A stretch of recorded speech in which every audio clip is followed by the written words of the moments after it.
నమస్తే, welcome to Andhraprabha. నేను ప్రశాంత్. ఈ మధ్య కాలంలో మనకి ఎక్కడ చూసినా గానీ, ఎక్కడ విన్నా గానీ కాక్రోచ్ జనతా పార్టీ మాత్రం ఎక్కువ వినిపిస్తూ ఉంది. అయితే కాక్రోచ్ జనతా పార్టీకి సపోర్ట్ చేస్తూ చాలా మంది అయితే ఇక్కడ తెలంగాణ ఇందిరా పార్క్ ధర్నా చౌక్ వద్ద చాలా మంది నిరుద్యోగులు కానివ్వండి, చాలా మంది యూత్ వాళ్ళు కానివ్వండి, చాలా మంది సపోర్ట్ చేసే వాళ్ళు ఇక్కడ ధర్నా చేస్తూ ఉన్నారు. మరి వీళ్ళ డిమాండ్స్ ఏంటి? ముఖ్యంగా ఎడ్యుకేషన్ మినిస్టర్ రాజీనామా చేయాలని చెప్పేసి కూడా చెప్తూ ఉన్నారు. అదేవిధంగా పేపర్ లీకేజ్ మీద కానివ్వండి, ఇంకా జాబ్ల పైన కానివ్వండి, సో వీటిపైన వీళ్ళు ధర్నా చేస్తూ ఉన్నారు. ఇంకా వీళ్ళ డిమాండ్స్ ఏంటి, ఎందుకు ధర్నా చేస్తున్నారనే పూర్తి వివరాలు అయితే తెలుసుకుందాం. నమస్తే అన్న. నమస్తే అండి. సో ఏంటి అసలు మీ డిమాండ్స్ ఏంటి, ఎందుకు మీరు ఈ ధర్నా చేపట్టడానికి మెయిన్ కారణాలు ఏంటి? గత 10 years నుంచి చూసుకుంటే రాష్ట్ర స్థాయిలో అట్లాగే దేశ స్థాయిలో మనకి పేపర్స్ అనేవి లీక్ అవుతున్నాయి. సో భవిష్యత్తుకి దేశం బాగుపడాలంటే నెక్స్ట్ భవిష్యత్తులో స్టూడెంట్స్ బాగా చదువుకుంటేనే దేశం అనేది బాగుపడుతుంది. కానీ ఆ స్టూడెంట్స్ ఎదగాలంటే ఎగ్జామ్స్ రాయాలి. ఈ ఎగ్జామ్స్ పేపర్ లీక్స్ వల్ల క్రెడిబిలిటీ, ఇన్స్టిట్యూషన్స్ యొక్క క్రెడిబిలిటీ అనేది పోతుంది. అట్లాగే స్టూడెంట్స్ కి ఈ ఇన్స్టిట్యూషన్స్ పైన నమ్మకం, విశ్వాసం అనేది పోతుంది. సో దీన్ని ఖండిస్తూ మేము కాక్రోచ్ జనతా పార్టీలో జాయిన్ అయ్యి ఇట్లా నిరసన తెలుపుతున్నాం. Union educational minister Dharmendra Pradhan ఎవరైతే ఉన్నారో ఆయన్ని రిజైన్ చేయాలనేసి కోరుతున్నాం.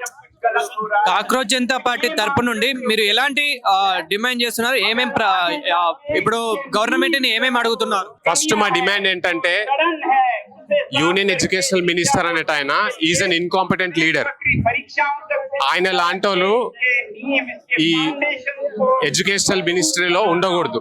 సో దానికోసం మా డిమాండ్స్ ఏంటంటే, ఈయన రిజైన్ చేయాలి. ఒక మంచి కాంపిటెంట్ లీడర్ ని ఈ ఎడ్యుకేషన్ మినిస్ట్రీకి ఇవ్వాలనేసి మా డిమాండ్స్. ఇప్పుడు కాక్రోచ్ జనతా పార్టీ నుంచి అధ్యక్షుడు అభిజిత్ దిప్కే ఎవరైతే ఉన్నారో అతను అడిగే ప్రశ్నలు ఏ విధంగా ఉన్నాయి, అతను ముందుకెళ్లే విధానం ఏ విధంగా ఉందనుకోవచ్చు? దేశంలో చాలా సమస్యలు ఉన్నాయండి. ఫస్ట్ ఆఫ్ ఆల్ ప్రెస్ అనేది 4th pillar ఆఫ్ డెమోక్రసీ. కానీ అది ఇప్పుడు ఎట్లా తయారైంది అంటే 4th pillar ఆఫ్ డిక్టేటర్షిప్ గా తయారైంది. అట్లాగే డెవలప్మెంట్స్ అనేవి సరిగా లేవు.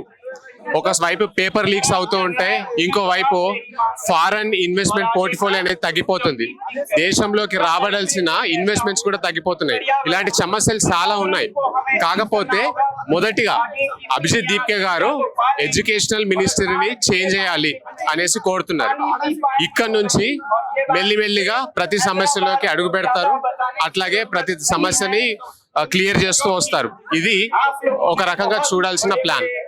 రాష్ట్ర వ్యాప్తంగానే కాదు, దేశ వ్యాప్తంగా ఈ ధర్నాలు అనేది చేస్తూనే ఉన్నారు కాక్రోచ్ పార్టీ తరపు నుండి.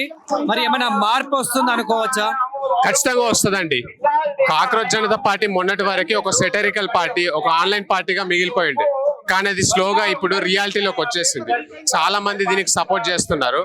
అట్లాగే నిజం అనేది చాలా మంది స్టూడెంట్స్ కి, అవగాహన లేని వాళ్ళకి కూడా ఈ కాక్రోచ్ జనతా పార్టీ అవగాహన కల్పిస్తుంది. సో ఇది ఇలాగే ముందుకెళ్తే దేశంలో చాలా మట్టుకి మార్పులు అనేది చెందుతాయనేసి నమ్ముకుంటున్నాం. మనం కొన్ని సోషల్ మీడియాలో చూస్తూ ఉన్నాము, కాక్రోచ్ జనతా పార్టీకి బ్యాక్గ్రౌండ్ లో సపోర్ట్ చేసేది కొందరు ఉగ్రవాదులు, కొందరు పాకిస్తాన్ వాళ్ళు అని చెప్పేసి వినిపిస్తుంది కదా, దీని మీద మీరు ఏమంటారు? This is the reason why ఇక్కడ సపోర్ట్ చేసే వాళ్ళు ఎవరు యాంటీ నేషనల్స్ కాదు, ఎలాంటి టెర్రరిస్టులు లేరు. నేను ఇక్కడ ఇండియన్ ఫ్లాగ్ బ్యాచ్ చేసుకొని వచ్చాను. So that I am the citizen of this country. At the same time నేను ఒక వైట్ షర్ట్ వేసుకొని వచ్చాను. It is a symbol for peace. నేను శాంతియుతంగా ఇక్కడ పోరాడడానికి వచ్చాను.